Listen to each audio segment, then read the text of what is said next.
শাহু বোৱাৰীকৰ কাজিয়া, আপোনাৰ ঘৰত বোৱাৰীয়ে আহিছে আপোনাৰ যে মোক তাবিজ এটা দিব লাগে এই শাহুজনী কিবা বশীভূত কৰিবৰ কাৰণে, আপুনি তাবিজ দিলে ভাল হ'ব জানো প্ৰভু?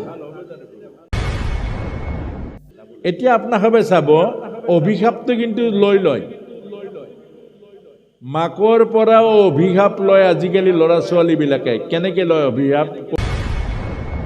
মানুহ এনেই লোভিয়া, আকৌ ছাগলী বলি দিয়াৰ কথা লিখিলা।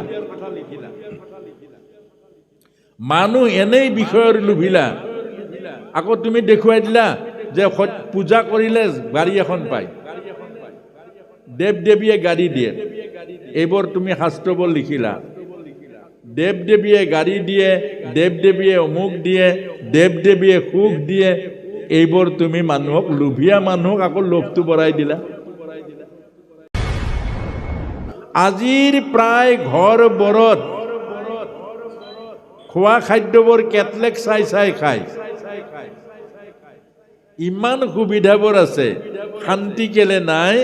যিখন ঘৰত কৃষ্ণৰ ভকতি নাই, যিখন ঘৰত আধ্যাত্মিকতা নাই, যি জীৱনত সাধনা নাই, যি জীৱনত ঈশ্বৰ কেন্দ্ৰক নহয়, সেই জীৱনত আপুনি সুখ নাপায়। আজিৰ পৰা এটা প্ৰমাণ কৰি চাওক, যদি ভুল হয় আমাক মাতি আনি শাস্তি দিব লখিমপুৰৰ পৰা, চিধা আহিম, ইয়াৰ দলিলত লিখি দিম। প্ৰত্যেক ঘৰতে অন্তত গধূলি 10 মিনিটমান 20 মিনিটমানৰ কাৰণে এখিলা এখিলা গীতাৰ পাঠ পঢ়ক প্ৰত্যেক ঘৰতে। চাওঁচোন আপোনাৰ ঘৰত কেনেকুৱা অমংগল হয়। ব্যাস নাৰদ সংবাদ, ব্যাস নাৰদ সংবাদ। ব্যাসদেউ এদিন সমাধি, এইখিনি কথা জানিব লাগে। আমাৰ যিখিনি চিন্তাশীল সমাজ, এই কথাবোৰ বৰ দৰকাৰী। এইবোৰ নাজানিলে আমি মূল বস্তুটো বুজি নাপাওঁ, ভ্ৰমটো বেছি হয়। এতিয়া এই যে ব্যাসদেৱে এইবোৰ ক'ৰ পৰা পাইছে? ব্যাসদেৱে এই জ্ঞানবোৰ, এই পৰমাৰ্থ জ্ঞানবোৰ ক'ৰ পৰা পাইছে? সমাধিত পাইছে। ব্যাসস্য সমাধি ভাষা। এতিয়া সমাধিত যেতিয়া পাইছে, ইয়াক লিখিছে কোনে? ব্যাসদেৱে চিন্তা কৰিলে, মই সমাধিত পোৱা জ্ঞানসমূহ যদি ঋষিসকলৰ হাতেৰে লিখোঁ, তেতিয়া আকৌ ব্যাসদেৱে ভাবিছে যে ঋষিসকলে নিজৰ মনৰ কথা সোমাই দিব, আৰু যদি নিজৰ মনৰ কথা সোমাই দিয়ে, তেতিয়া ইয়াৰ যিটো মৰ্যাদা, ইয়াৰ যিটো পবিত্ৰতা, এইটো হেৰাই যাব। বৰ ডাঙৰ কথা এইটো। সেইকাৰণে ব্যাসদেৱে চিন্তা কৰিলে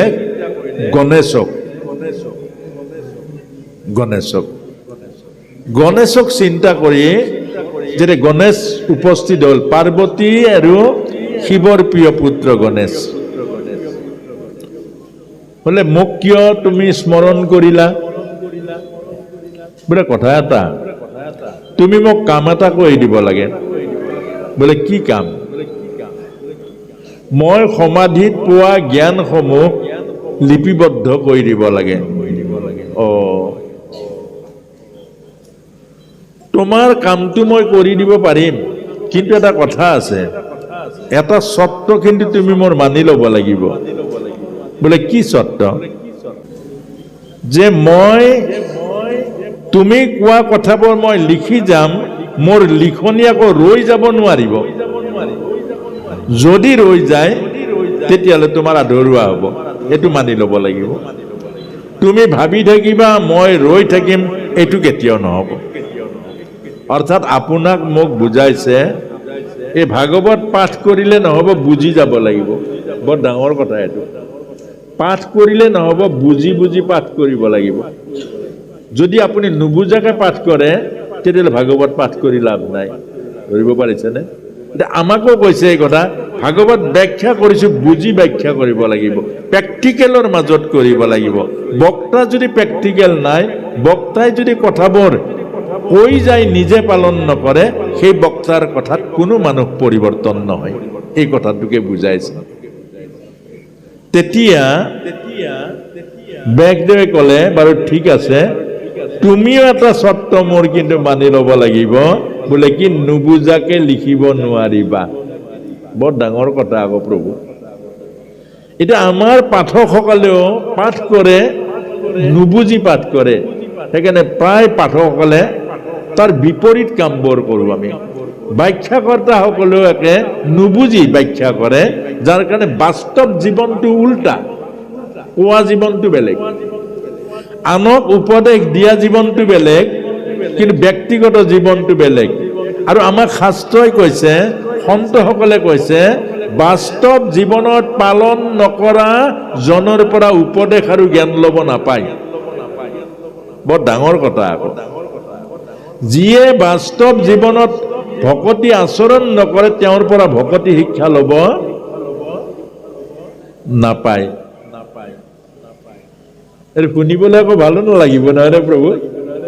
বৰ ডাঙৰ কথা আকৌ এইটো। কিন্তু আপুনি কেলে পাঠটো কৰোঁতে যেতিয়া বুজি বুজি পাঠ কৰিব, এবাৰ চাওকচোন আপোনাৰ জ্ঞানটো কিমান হ'ব, আপোনাৰ অনুভৱটো কিমান হ'ব, আপোনাৰ হৃদয়ংগম কিমান হ'ব, নহয়নে? আচ্ছা, পাঠটো যেতিয়া আপুনি বুজি বুজি ক'ব, পাঠৰ মাজৰ অৰ্থ যেতিয়া বুজিব, তেতিয়া আপোনাৰ হৃদয় গদগদ হৈ যাব, আপোনাৰ ভকতি প্ৰেম আহিব। যে আজি যে পাঠ কৰিছে, যে কুন্তি মাতাৰ চৰিত্ৰটো, সেইটো আমাৰ শোকে খুন্দা মাৰি ধৰিব। দ্ৰৌপদী মাৰ চৰিত্ৰটো হৃদয় গদগদ হৈ যাব।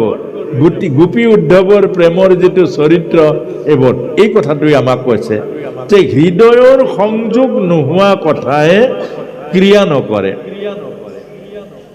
শেষত গৈ চুক্তি স্বাক্ষৰিত হ'ল।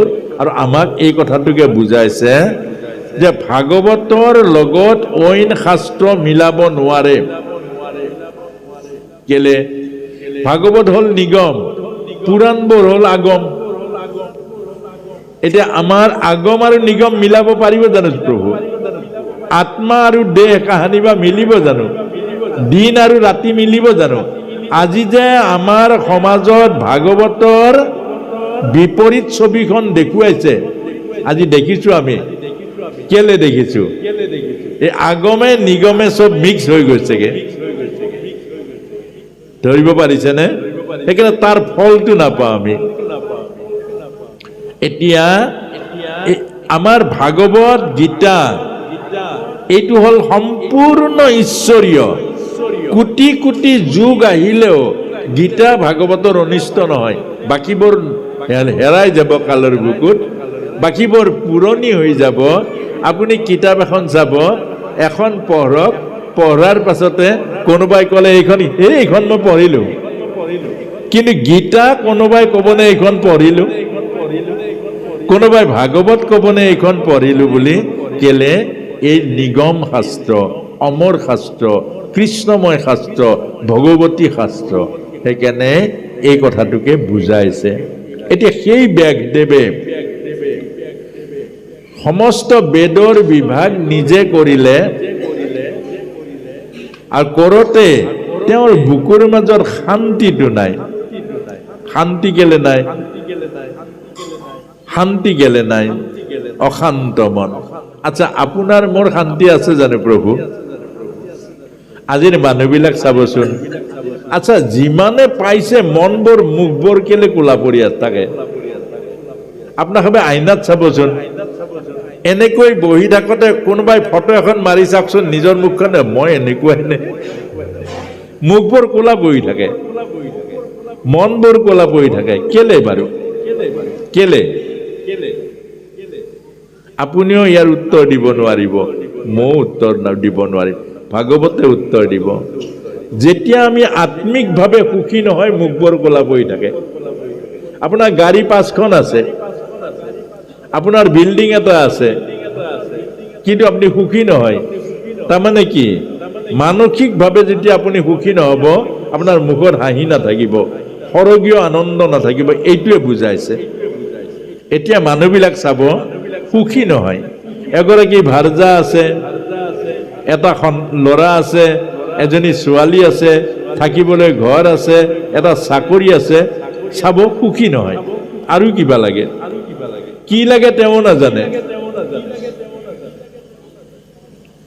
এইকাৰণে আমাক বুজাইছে ব্যাসদেউ সুখী নহয়। তেতিয়া নাৰদ মুনিৰ আগমন হ'ল। নাৰদ মুনি সুধিলে, ব্যাস কি হ'ল? মুখ দেখিলে চব দেখি নহয়, আপোনাৰ ভিতৰৰ আনন্দ আছে নাই মুখখন দেখিলে ওলাব। কেলে আত্মাৰ আনন্দই মুখত উজ্জ্বলতা আনে, আৰু আত্মাৰ আনন্দ যেতিয়া নাই আপোনাৰ মুখত উজ্জ্বল ৰূপটো কেতিয়াও নাথাকে। তেতিয়া ক'লে যে বেদৰ ইমানবোৰ মই ভাগ কৰিলো, ইমানবোৰ ভাগ কৰিলো, কিন্তু মই শান্তি পোৱা নাই। তেতিয়া ব্যাসদেউ কৈছে, ঈশ্বৰক বাদ দি কৰা কৰ্মই শান্তি দিব পাৰে জানো? উত্তৰটো সেইটো প্ৰভু। খুব সাৱধানে শুনিব, এইটো বহুত ডাঙৰ কথা, আকৌ কোটি টকাৰ কথা।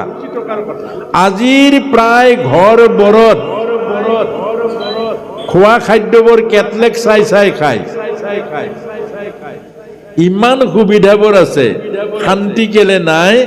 যিখন ঘৰত কৃষ্ণৰ ভকতি নাই, যিখন ঘৰত আধ্যাত্মিকতা নাই, যি জীৱনত সাধনা নাই, যি জীৱনত ঈশ্বৰ কেন্দ্ৰক নহয়, সেই জীৱনত আপুনি সুখ নাপায়। বৰ ডাঙৰ কথা। ধৃতৰাষ্ট্ৰৰ জীৱনত চব আছিলে, আধ্যাত্মিকতা নাই, সেইকাৰণে ধৃতৰাষ্ট্ৰই কাহানিও সুখ নাপালে। দুৰ্যোধনৰ জীৱনত চব পালে, আধ্যাত্মিকতা নাই, সেইকাৰণে দুৰ্যোধনে জীৱনত সুখ নাপালে। আজিও এতিয়া চাব, গধূলি গধূলি আচ্ছা, কোন কোন গৃহস্থী ঘৰত প্ৰসংগ হৈছে? গধূলি গধূলি কাৰ কাৰ ঘৰত অকণ অকণ দুখিলা দুখিলা গীতা পাঠ হৈছে কওক? গাঁওখনত গধূলি গধূলি প্ৰসংগ মানে প্ৰাৰ্থনাৰ এটা সুন্দৰ জাগৰণ হ'ব লাগে। গোটেই ঘৰে ঘৰে যেতিয়া প্ৰাৰ্থনাটো একেলগে কৰিব, গাঁওখন কেনেকুৱা মধুৰ মুখৰিত হ'ব। কেইখন ঘৰত কৰিছে কওক? ঘৰবোৰ ইমান সুবিধা হ'ল, ঘৰখনে মিলি কাৰোবাৰ ঘৰত প্ৰাৰ্থনা কৰে জানো? প্ৰতিখন ঘৰত অকণ অকণ গীতা পাঠ হয় জানো? আমাৰ প্ৰতিখন প্ৰসংগ কৰা ভকতসকলে, সমাজত নাম কৰা ভকতসকলে নিজৰ ঘৰত প্ৰত্যেক দিনাই প্ৰসংগ কৰে জানো? নামঘৰত পুৱা আৰু গধূলি প্ৰসংগ কৰে জানো? কথাবিলাক অৰ্থবিলাক বুজি চাব। নাপায় মানে প্ৰভু এটা কথা, নিজৰ ঘৰত গুৰু সেৱা নকৰাজনে আনৰ ঘৰত সকাম খালেও ফল নাপায়। আকৌ এইটো বৰ ডাঙৰ কথা। আকৌ অৰ্থাৎ বেটাৰী চাৰ্জ নকৰাজনে আশীৰ্বাদ দিলে, যেনেকে বেটাৰী চাৰ্জ নকৰিলে টৰ্চৰ পোহৰ নলয়, যাৰ বেটাৰী চাৰ্জ নাই ভগৱানৰ লগত আশীৰ্বাদ দিলে ফল পাব জানো? এই কথাটোৱে আমাক বুজাইছে প্ৰভুসকল, যে আজি আমি ঈশ্বৰ বিমুখ হৈছো। গধূলি চাকিটো জ্বলাবলৈ কোনোবা এজনী কৈ দিয়ে, ছোৱালীজনী তই চাকিটো জ্বলাই আহ, সেইটো যেন কামে নহয়। গধূলি গধূলি অন্তত 10 মিনিট বা 15 মিনিট বা 20 মিনিট সময় গুৰু ঘৰত সোমাব লাগে নাই? পঢ়ব লগে নালাগে কওক? আজিৰ পৰা এটা প্ৰমাণ কৰি চাওক, যদি ভুল হয় আমাক মাতি আনি শাস্তি দিব। লখিমপুৰৰ পৰা চিধা আহিম, ইয়াৰ দলিলত লিখি দিম। প্ৰত্যেক ঘৰতে অন্তত গধূলি গধূলি 10 মিনিট মান 20 মিনিট মানৰ কাৰণে এখিলা এখিলা গীতাৰ পাঠ পঢ়ক প্ৰত্যেক ঘৰতে। চাওঁচোন আপোনাৰ ঘৰত কেনেকুৱা অমংগল হয়। যে এইখন গাঁৱত বছৰে বছৰে এনেকৈ ভাগৱতৰ অনুষ্ঠান কৰে, এইখন গাঁও আদৰ্শ গাঁও হওক। প্ৰত্যেক ঘৰতে আজিৰ পৰা আপোনালোকে প্ৰাৰ্থনা কৰক, আৰু ঘৰৰ মানুহ যিজন মূল মানুহ প্ৰত্যেক দিনাই নিজৰ ঘৰত গুৰু ঘৰত সোমাওক, এখিলা বা দুখিলা প্ৰত্যেক দিনাই গীতা পঢ়ক, আপোনাৰ ঘৰত চব দেৱ দেৱীৰ বাস হৈ যাব, অশান্তি যিমান আছে চব পাৰ হৈ যাব, কোনো দৌল তাবিজৰ কথা নাই। অন্তত ল'ৰা ছোৱালীও দেখিব মোৰ দেউতাই প্ৰত্যেক দিনাই গীতা পঢ়ে, শ্ৰদ্ধা কৰিব, ভক্তি কৰিব, আৰু আনক কৈ আনন্দ পাব যে মোৰ দেউতাই গধূলি গধূলি আমাৰ ঘৰত গীতা পঢ়ে। সেইকাৰণে এই কথাখিনি কৈছে। আৰু আমি দুখৰ কাৰণ ঈশ্বৰক পিঠি দিছো, খাওঁতে ঈশ্বৰৰ নাম নলওঁ, অন্তত ভগৱানত অৰ্পণ কৰা প্ৰসাদ খাব দিছে। কেলে? নাৰদ মুনিৰ আগৰ জন্ম দাসীৰ পুত্ৰ আছিলে। এইখিনি কথা ভাগৱতৰ পৰা কৈছো, আমি বনাই কোৱা নাই। আকৌ দাসীৰ পুত্ৰ আছিলে, আৰু দাসীৰ পুত্ৰ নাৰদ মুনিয়ে 4 মাহ সন্তৰ সংগতি কৰিলে, আৰু 4 মাহ ভগৱানৰ উচ্ছিষ্ট প্ৰসাদ খালে, আৰু তাৰ পাছতে ব্ৰহ্মাৰ মানস পুত্ৰ হৈ নাৰদ জন্ম পালে। আমাক সেই কথাটো কৈছে।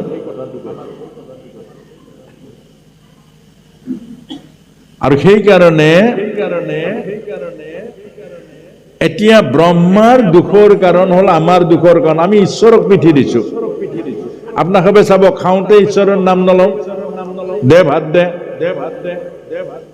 আচ্ছা, 80 বছৰীয়া দেউতা ঘৰত বিচনাত আছে, আপুনি প্ৰথম দেউতাই খালেন নাই সুধিব লাগে নে আপুনি খাব লাগে? এটা শব্দ আজি শুনা নাযায় যে মা দেউতাই খালেন নাখালে। এইটো সুধিব লাগে নালাগে? সোধে জানো?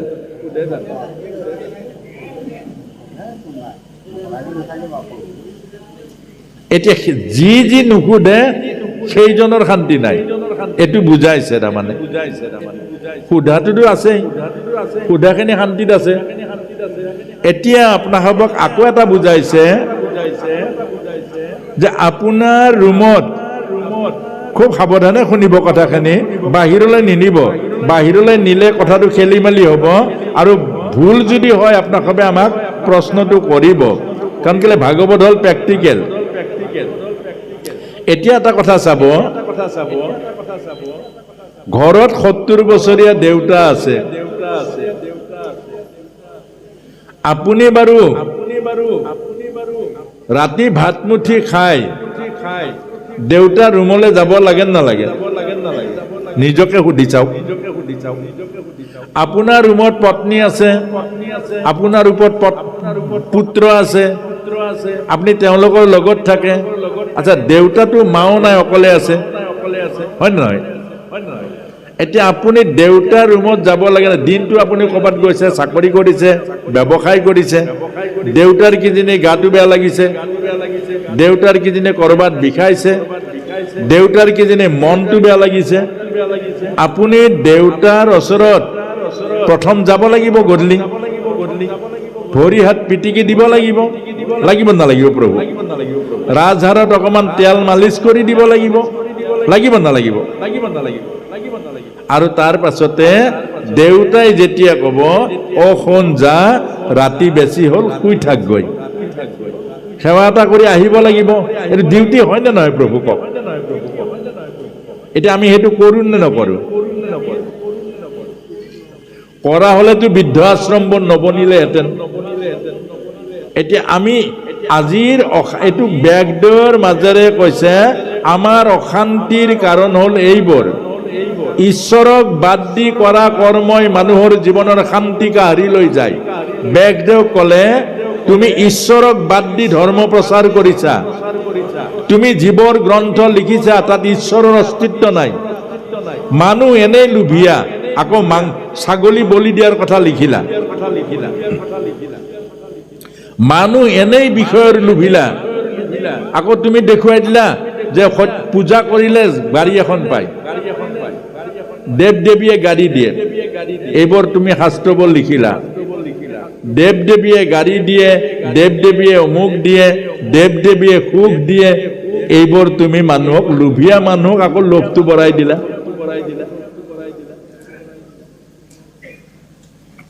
তুমি ভাল কৰিলা নে বেয়া কৰিলা? এতিয়া আকৌ প্ৰশ্ন কৰিছে। আপোনাৰ ওচৰলৈ আহিছে এজন মানুহে লোভিয়া মানুহ আপুনি লোভটো বঢ়াব লাগে নে ঈশ্বৰমুখী কৰিব লাগে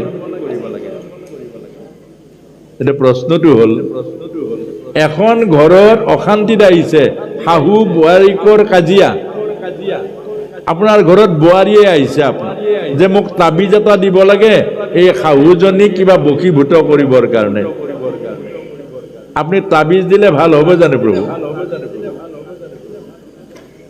ভাল হ'ব জানো আপুনি মই সিহঁতৰ ঘৰত ঈশ্বৰীয় সাধন বোৱাৰীজনীক ক'ব লাগিব সেইজনী তোমাৰ মা তোমাৰ স্বামীজনক সেইজনী মাকে দিছে তুমি সেৱা কৰাটো তোমাৰ নৈতিক ধৰ্ম তুমি সেৱা কৰা তুমি ভক্তি কৰা তুমি মা ৰূপে ভাবা এইটোহে সঠিক হ'ব হয় নহয় বাৰু এতিয়া আমাক এই কথাটো বুজাইছে যে মানুহক অন্তৰ্মুখী কৰা ঈশ্বৰমুখী কৰা ঈশ্বৰত শান্তি আছে ঈশ্বৰে সুখ দিব তুমি যিবোৰ গ্ৰন্থ লিখিলা সেইবোৰত ঈশ্বৰমুখী নহয় আৰু সেইকাৰণে মানুহৰ বুকুৰ মাজত শান্তি নাই তোমাৰ বুকুৰ মাজতো সেইকাৰণে শান্তি নাই তেতিয়া ক'লে এতিয়া মই কি কৰিম তেতিয়া ক'লে যে তুমি ভিতৰলৈ চোৱা এটি বৰ তাৎপৰ্যপূৰ্ণ কথা তুমি ভিতৰলৈ চোৱা হেন শুনি ঋষি পাছে কৰিল ধ্যান হৃদয়ত কৃষ্ণক দেখিলে বিদ্যমান অৰ্থাৎ আপোনাক মোক বুজাইছে আপুনি মই যে বাহিৰত ঈশ্বৰ বিচাৰি ফুৰিছো বাহিৰত ক'তো নাই ঈশ্বৰ আছে ভিতৰত থকা ঈশ্বৰক চাওক ভিতৰত থকা ঈশ্বৰক পূজা কৰক ভিতৰত থকা ঈশ্বৰকে ভক্তি কৰক ভিতৰত থকা ঈশ্বৰক মাৰি ভিতৰত থকা ঈশ্বৰক কষ্ট দি বাহিৰত কেতিয়াও ঈশ্বৰ নাপায় আমি বৰ তেনেকুৱা বাহিৰত থকা ঈশ্বৰক পৰি পৰি সেৱা কৰো ভিতৰত থকা ঈশ্বৰক কি কৰি আছো কওক প্ৰভু ভগৱানৰ আসনত দিয়া তামোলখনত চূণ চাধা দিছো জানো আপোনাৰ ভিতৰত ঈশ্বৰ আছে নাই চৈতন্য ঈশ্বৰ আমাৰ ভিতৰত আছে নাই বাৰু আমাৰ ভিতৰত চৈতন্য ঈশ্বৰ আছে নাই চূণ চাধা ধপাত দিছো নাই এইটো ভাল কাম হৈছে জানো চৈতন্য ঈশ্বৰক মাৰিছো আকৌ আসনত থকা ঈশ্বৰক পূজা কৰিছো নিজে মৰি ভগৱান পূজা কৰিলে লাভ হ'ব জানো প্ৰভু কথাখিনি বুজিবলৈ টান অলপ কাৰণ দৰ্শন আমি আমাৰ ভিতৰত থকা ঈশ্বৰক অত্যাচাৰ কৰিছো বেয়া চিন্তা কৰিছো বেয়া বস্তু খাইছো বেয়া মাত মাতিছো বেয়া মিছা কথাবোৰ কৈছো আচ্ছা এইবোৰ কৰিলে আত্মাই দুখ পায় নে নাপায় আত্মাই কষ্ট পাব নে নাপাব এইটোৱে ব্যাসদেৱক এতিয়া ব্যাসদেৱক বুজাওঁতে ব্যাসদেৱে হেন শুনি ঋষি পাছে কৰিলন্ত ধ্যান হৃদয়ত কৃষ্ণক দেখিলা বৃন্দাবন এয়া হ'ল ভাগৱতে কৈছে হৃদয়ত ঈশ্বৰ আছে বাহিৰত ঈশ্বৰ নাই হিৰণ্যকশিপুৱে গোটেই জগতত ঈশ্বৰ বিচাৰিলে নাপালে ভিতৰত থকা ঈশ্বৰক প্ৰহ্লাদে পালে আপোনাক মোকো বুজাইছে ঈশ্বৰ ভিতৰত আছে ঈশ্বৰ বাহিৰত ক'তো নাই বাম পাশে মায়া দক্ষিণত ভক্তি মাও দেখিবে সৰিক্ষীৰ ৰোমাঞ্চ ভয় লাগাও বাওঁফালে মায়া সোঁফালে ভক্তি মা দেখি বেশৰ ৰোমাঞ্চ বইল কাৰণে অৰ্থাৎ আপোনাক মোক কৈছে ভিতৰতে চব তত্ত্ব আছে বাহিৰত একো তত্ত্ব নাই ভিতৰত তত্ত্ব আছে ভিতৰতে ময়ো আছো ঈশ্বৰো আছে আৰু মায়াও আছে ভক্তিও আছে বাহিৰত নে ভিতৰত আছে মায়াই বান্ধিছে ভক্তি মায়ে মুক্তি কৰিছে মায়াই বান্ধিছে ভক্তি মায়ে মুক্তি দিছে এটা আপোনাক মোক বুজাইছে চাবচোন মায়াই কেনেকে বান্ধে বুজাবলৈ টান আপুনি যদি কয় মোৰ ঘৰ দেউতা মোৰ লগত আছে এইটো মায়া আপুনি যদি কয় দেউতাৰ ঘৰ মই দেউতাৰ লগত আছো এইটো ভক্তি কথা ধৰিব পাৰিছেনে প্ৰভু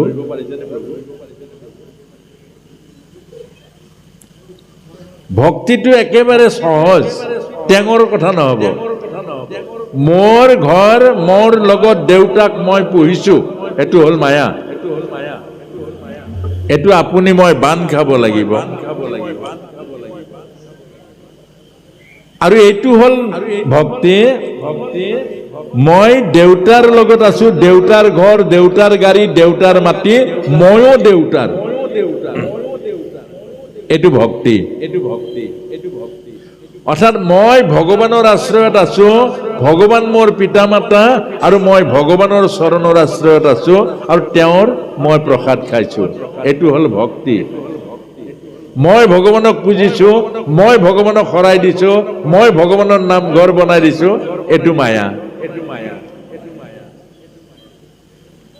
এই কথাটোকে মায়াই বান্ধন্ত ভক্তি মাৱে মুকুলান্ত যিয়ে ভক্তি কৰিছে সি মুকলি হৈ আছে কি ভক্তি যে মই এইটো ঘৰ দেউতাৰ মাটি দেউতাৰ এইবিলাক চব দেউতাৰ মই দেউতাৰ লগত আছো আপুনি মুকলি হৈ থাকিব সদায় আনন্দত থাকিব সদায় আশীৰ্বাদ দেউতাৰ পৰা পাব মোৰ গাড়ী এখন আছে চাবি দেউতাৰ লগত থৈ দিয়ক দেউতা 80 বছৰীয়া গাড়ী চলাব নোৱাৰে কিন্তু দেউতাৰ ৰুমত আপুনি চাবিপাত ওলমাই থৈ দিয়ক আৰু ক'ব দেউতা মই টাউনৰ পৰা আহোঁ গাড়ীখন লৈ যাওঁ আপুনি কি পাব চাব ভক্তি একে কয় ভক্তি শুন যা ভালে ভালে আহিবি যা আশীৰ্বাদ পাব আকৌ ৰাস্তাৰ পৰা যেতিয়া টাউনৰ পৰা ঘূৰি আহি গধূলি চাবিপাত দেউতা আহিলো আৰু শুন বাৰু ভাল হ'ল দেই আশীৰ্বাদ পাব পঞ্চ পাণ্ডৱে আশীৰ্বাদৰ দ্বাৰা মহাভাৰত জিনিলে দুৰ্যোধনে আশীৰ্বাদ বাপেক আৰু মাকৰ পৰা নাপালে সেইকাৰণে মৃত্যু হৈ গ'ল আজিৰ আমাৰ সমাজতো মনত ৰাখিব ল'ৰা ছোৱালীক মৰম কৰে টকা পইচা দিয়ে কিন্তু পিতৃ মাতৃ আশীৰ্বাদ দিবলৈ নো চান্স নাপায় সি সেৱা কৰিলে আশীৰ্বাদ দিব সি কাহানি বা সেৱা কৰিছে জানো কওক এতিয়া শতকৰা কেইজন মাক বাপেকক সেৱা কৰিছে পুত্ৰ কন্যাই কবালে যাওঁতে সেৱা কৰি যায় জানো আশীৰ্বাদটো ক'ৰ পৰা দিব আপুনি কথাখিনি বুজাবলৈ টান কিন্তু বুজিলে বহুত জীৱনৰ কল্যাণ হ'ব কৰবালৈ যাওঁতে আশীৰ্বাদ দি যায় জানো মাকক সেৱা কৰি যায় জানো কৰবাত কৈ যায় জানো এতিয়া আপোনালোকে চাব অভিশাপটো কিন্তু লৈ লয় মাকৰ পৰাও অভিশাপ লয় আজিকালি ল'ৰা ছোৱালী বিলাকে কেনেকে লয় অভিশাপ কৈ দিছো কৰবাত যাবলৈ ওলাল মাকক নকয় মটৰচাইকেল ষ্টাৰ্ট দিলে এক্সেলেটাৰ ঘৰতে পুৰা দবালে ভং ওলাই গুচি গ'ল মাকক নকলে মাকে ঘূৰি চাই দেখিলে এক্সেলেটাৰ যিটো দবাইছে পকাইছে কলিজাটো কঁপি গৈছেগে আৰু মাকৰ মুখেৰে ওলাই গ'ল আজিকালি ইমান এক্সিডেণ্টবোৰ হৈছে ই ঘৰতে ইমান জোৰত ওলাই গৈছে ক'ত বা এক্সিডেণ্ট হৈ যায় ওলাব নলাব এইটোৱে হ'ল অভিশাপ মাকৰ মুখৰ বাক্যটো হ'ল বেদৰ বাণী সেইকাৰণে মাকে যেতিয়া যুধিষ্ঠিৰ অৰ্জুনক যেতিয়া কওঁতে কৈছিলে ভগাই ল দ্ৰৌপদীক 5জন স্বামী ভগাই লৈছে মাকৰ বাণী আৰু সেইজনী মাকে ল'ৰাটো ওলাই যাওঁতে আশীৰ্বাদ দিব লাগিছিলে সি যদি কৈ গ'লহেঁতেন আশীৰ্বাদ পালেহেঁতেন মা মই অমুকৰ পৰা আহোঁ শুন যা ভালে ভালে আহিবি দে বোপাই ক'লেহেঁতেন না নাই কিন্তু সি কৈ গ'ল জানো নিয়ম মতে সেৱা কৰি যাব লাগিছিলে, সেৱাটো দূৰৰ কথা, সি কৈ নগ'ল আৰু মাকৰ সন্মুখতে এক্সেলেটাৰ পকাই দিলে। মাকে ক'লে ক'ত বা এক্সিডেণ্ট হৈ যায়। এটা প্ৰথম অভিশাপ পালে। দ্বিতীয়তে ৰাস্তাৰে গৈ আছে, এই 80 বছৰীয়া দেউতা এজন ৰাস্তাৰে গৈ আছে, ককা। এক্সেলেটাৰটো কমাব লাগে, গাঁৱৰ ককা এজন গৈ আছে, সন্মান জনাব লাগে। অ' ককা কোনফালে যায় ক'ব লাগে, আশীৰ্বাদ দিব নিদিব? দিব নিদিব? হ'ব পাই, মই ইফালৰ পৰা আহোঁ দে, যা যা ভালে ভালে যা, ক'ব নক'ব? আমাৰ ডেকাসকলে বুঢ়াটোক ভয় খুৱাব লাগে বুলি এক্সিলেটাৰ আৰু পকাই দিয়ে। যেতিয়া ককাজনে কি কয়, ঘূৰি চাই, তহঁত মৰিবি যা, কয় নকয়? আজি অসমীয়া ল'ৰাখিনিৰ যে এক্সিডেণ্টবোৰ বেছি হৈছে, এইটো আশীৰ্বাদ নাই, আশীৰ্বাদ নাই। মনত ৰাখিব, আশীৰ্বাদে জীৱন, অভিশাপে মৃত্যু। সেই কথাটোৱে দুৰ্যোধনক কৈছিল ভীষ্মই, সেই কথাটোক দুৰ্যোধনক কৈছিলে মাকে, বোপাই আশীৰ্বাদ দিয়া নাযায়, আশীৰ্বাদ লয়। তই কাহানি বা আশীৰ্বাদ ললি জানো? মই অৰ্জুনক আশীৰ্বাদ দিলোঁ বিজয়ী ভৱ, মাকে কৈছে। মই তোৰ মা অৰ্জুনক আশীৰ্বাদ দিলোঁ বিজয়ী ভৱ, কিন্তু তই? অৰ্জুনে মোৰ পৰা আশীৰ্বাদ ল'ব জানিলে, তই আশীৰ্বাদ ল'ব জানিলি জানো? আজি আমাৰ বহুত ল'ৰা ছোৱালীয়ে পিতৃ মাতৃৰ পৰা আশীৰ্বাদ ল'ব নাজানে। পিতৃ মাতৃৰ পৰা আশীৰ্বাদ নোখোজে, পইচা খোজে। মাকক কয়, মা দেউতাক কৈ দিবা মই অমুকলৈ যাওঁ বুলি নকবা, মা দেউতাক কৈ দিবা কালি অমুক পইচা লাগিব, আৰু মাকেও সেই হিচাপে আনি আনি দিয়ে। আৰু এইটো আশীৰ্বাদ ক'তা? পইচা দিব বাপেকে, খোৱা লোৱা বস্তু দিব মাকে, কিন্তু আশীৰ্বাদ দিব জানো? এই কথাটোকে আমাক বুজাইছে। সেইকাৰণে ব্যাসদেৱৰ মনৰ শান্তি নাই। মনত ৰাখিব, আজি যে আমাৰ মানুহৰ বুকুৰ মাজৰ শান্তি নাই, এইকাৰণে শান্তি নাই।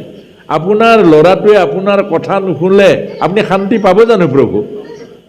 যেতিয়া ল'ৰা ছোৱালীয়ে কথা নুশুনিব, যেতিয়া ল'ৰা ছোৱালীয়ে মাক বা দেউতাকক মা দেউতা বুলি নামানিব, তেতিয়া শান্তি পাব জানো আপুনি? এই কথাটোকে আমাক বুজাইছে। আৰু ব্যাসদেৱে সেই কথাটো বুজি তেওঁ আকৌ কৃষ্ণ কেন্দ্ৰিক ভাগৱত লিখিলে। আৰু আপোনাক মোকো কৈছে কৃষ্ণ কেন্দ্ৰিক জীৱন ৰাখক। জীৱনৰ মূল হ'ল কৃষ্ণ।